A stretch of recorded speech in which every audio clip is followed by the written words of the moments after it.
నూనెంకాయ అండి. వంకాయలో వాటర్ వేసేసుకొని కడిగేసుకున్న తర్వాత కట్ చేసి పెట్టుకోవాలి. ముందర వెనకాల కూడా కట్ చేసి పెట్టుకోవాలి.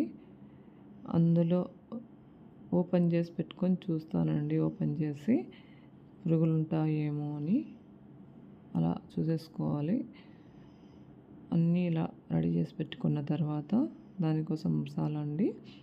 శనక్కాయ పప్పులు, నువ్వులు, ధనియాలు, తెల్లవాయి, అల్లం, ఆనియన్, ఒట్టిమిరపకాయ, కొబ్బరి కూడా ఉండాలండి. తర్వాత నెక్స్ట్ టమోటా కూడా ఉండాలండి. టమోటా ఇవన్నీ మిక్సీకి వేసేసుకోవాలండి. కొంచెం చింతపండు, ఉప్పు, పసుపు అవి కూడా వేసేసుకోవాలి. వేసేసుకున్న తర్వాత ఇలా పేస్ట్ చేసిన తర్వాత ఇలా వంకాయలకి మనం పెట్టేసేయాలండి.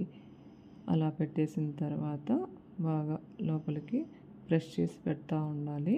మన దగ్గర ఉన్న వంకాయలన్నిటికీ ఇలా చేసి పెట్టిన తర్వాత ఇలా చూడండి, ఇలా బాగా ప్రెస్ చేసి పెట్టాలి.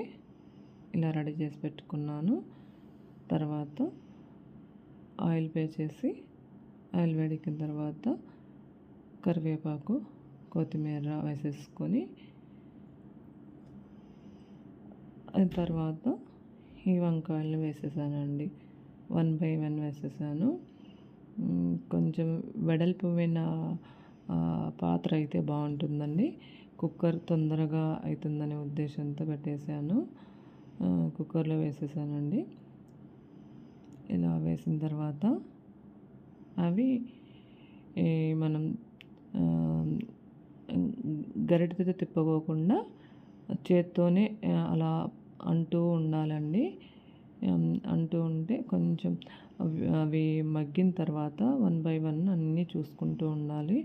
అవన్నీ మగ్గిన తర్వాత అందులో వాటర్ వేసేసి 3 విజిల్స్ వచ్చిన తర్వాత తీసేయాలండి. అంతే అండి, నూనెంకాయ ప్రిపరేషన్ అనేది రెడీ అయింది.